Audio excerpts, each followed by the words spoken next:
En l'état actuel de la manière de travailler de tout le monde, on trouve sans trop de difficulté des auteurs d'une monographie ciblée sur une matière qu'ils pratiquent, qu'ils maîtrisent parfaitement.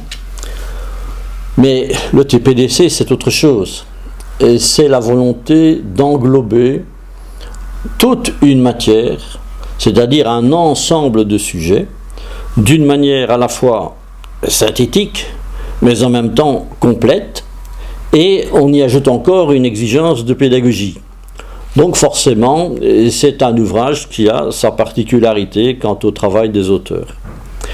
Il y a des auteurs avec lesquels il est aisé de se mettre d'accord sur l'approche, le style, la mise en évidence de certains mots. Il y en a d'autres qui ont d'autres habitudes et avec lesquels ça doit se négocier. Ça se fait dans la bonne humeur et en toute cordialité, donc ça n'a jamais posé de problème jusque présent. Mais il est exact qu'il y a de temps en temps des différences de style que l'on perçoit selon les titres et selon les auteurs.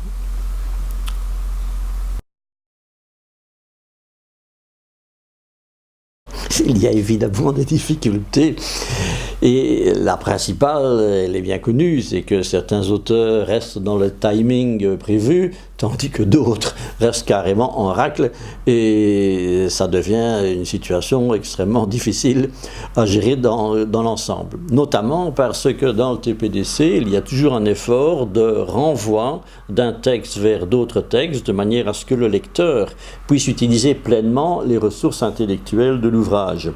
Ces renvois impliquent que l'on ait des textes définitifs des divers auteurs, que le rédacteur en chef ait la maîtrise de ces différents textes et perçoive chaque fois qu'il y a lieu de faire un renvoi vers un autre texte qui se trouve dans le même tome ou parfois dans d'autres tomes du TPDC, puisque progressivement nous couvrons quasiment toute la matière du droit commercial. Je dis toujours quasiment parce qu'on pourrait toujours chercher des domaines que nous n'avons pas jusque présent couverts, notamment celui du droit de la concurrence, où jusque présent nous ne nous sommes pas lancés dans la préparation d'un tome du droit de la concurrence.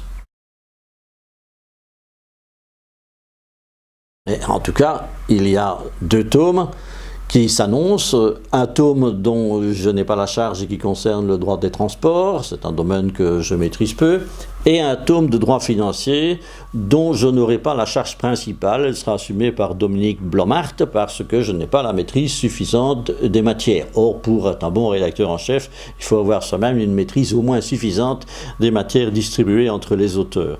Donc, dans le dernier tome, le droit financier, je jouerai un rôle de conseiller technique qui essaye d'éviter les difficultés de dernière minute et pour le reste, la partie intellectuelle sera assumée par Dominique Blomart en droit financier.